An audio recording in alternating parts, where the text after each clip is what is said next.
ปลาดุกมันต้องกินหนังมันทำแมงเสียบเคยได้ยินพ่อเฒ่าลูกเคยว่าพ่อเฒ่าย่างปลาดุกไว้ลูกเคยมาหลอกกินหนังปลาดุกเบ้อพ่อเฒ่ากราบสวัสดีนะครับพบกับผมในช่อง YouTube ลูกพญาตาครับมาครับกินสมตำน้ำกันครับสมตำปลาดุกย่างนี่เนาะนี่มาครับกับยอดผักขาผักสดๆหนึ่งข้าวเหนียวกับเก้ามาได้ครับกินข้าวกันตำบักหุ่งเฮิมครับตำบักหุ่งเฮิมเบิ่งสีสันดอดมาอู้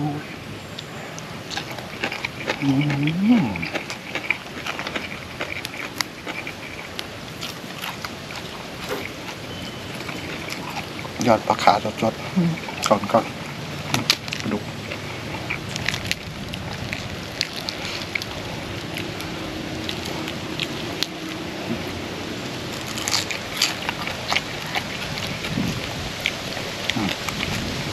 บรรยากาศตกลิ้นย่อยปอกแป๊กไปอยู่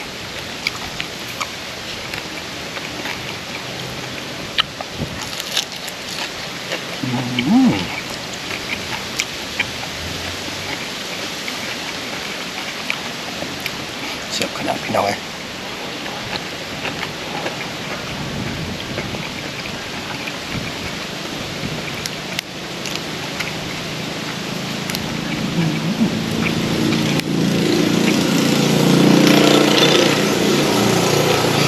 งามเลยมันนี่ผักขา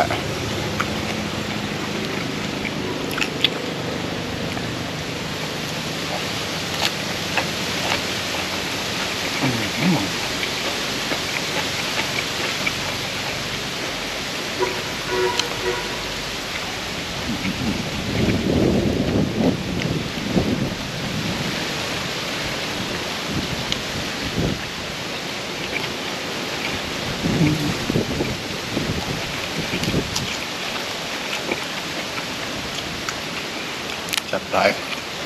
เฮ้ย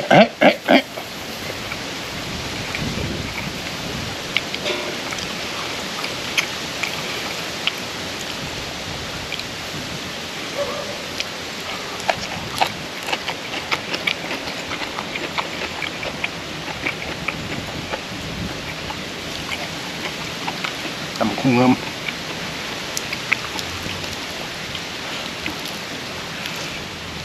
ปลาดุกมันต้องกินหนังมันทำแมงเสียบ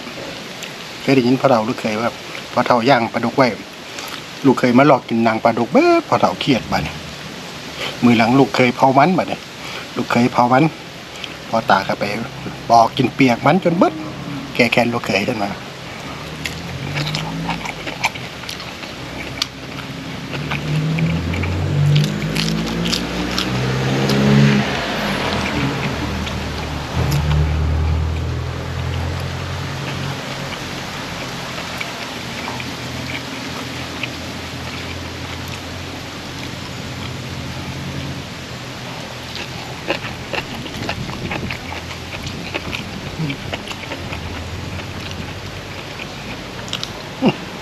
มันผักสลัดเพิ่นมาขายไม่ได้ใบอ่อน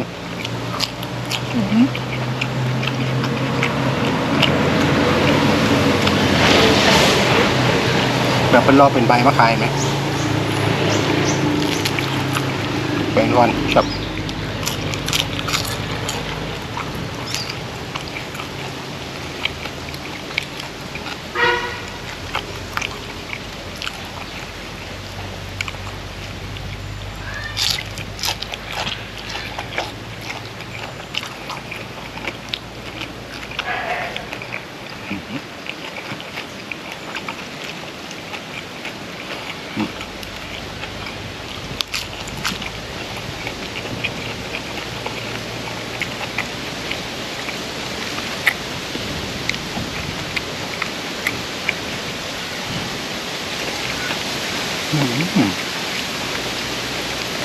อย่าเพิ่งมาแต่ฝนนะ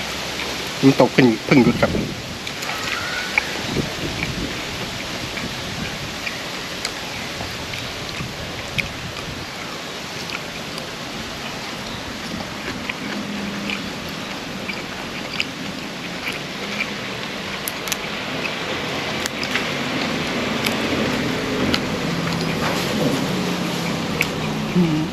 ครับ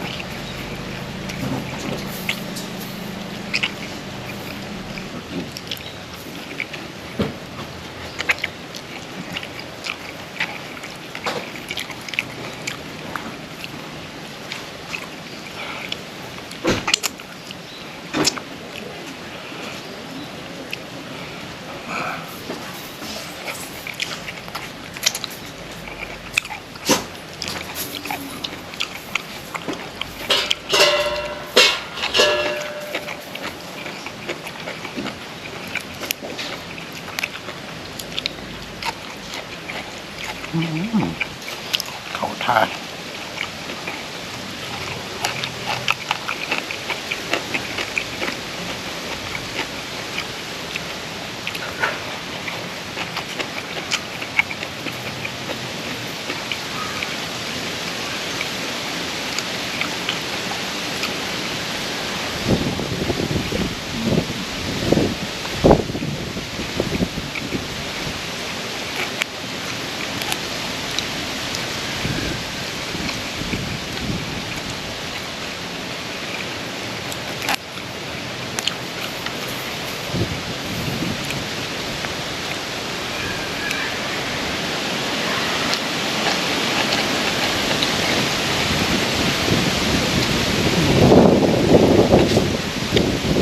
สบายหน่อย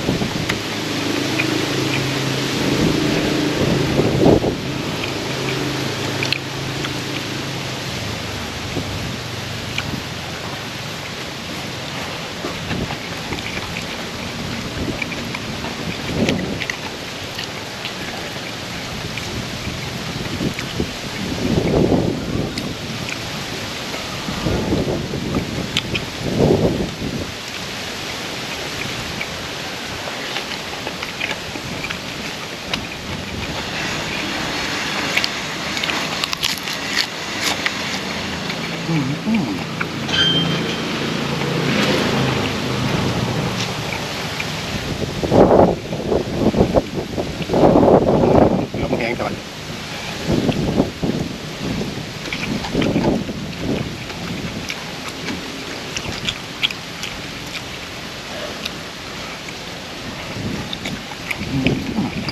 สับหลาย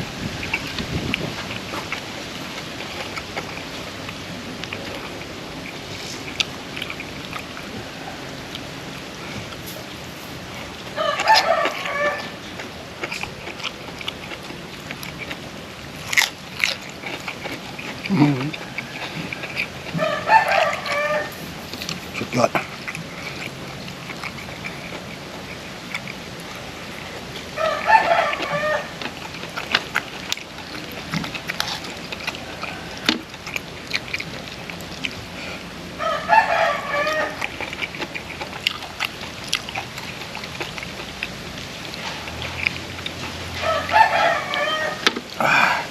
หวาน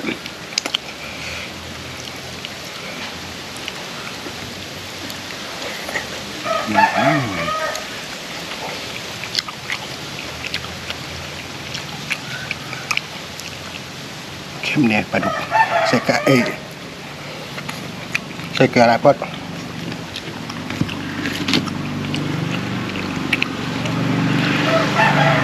กินจนอิ่มแล้วเพิ่งสิรู้ว่าเค็ม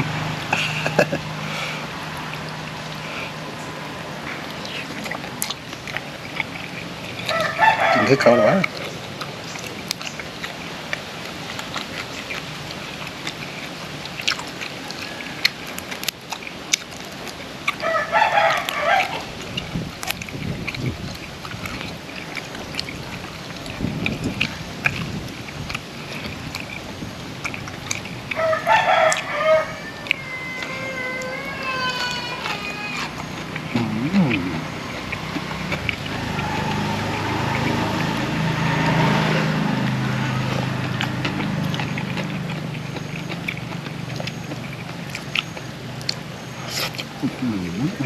แซ่บหลาย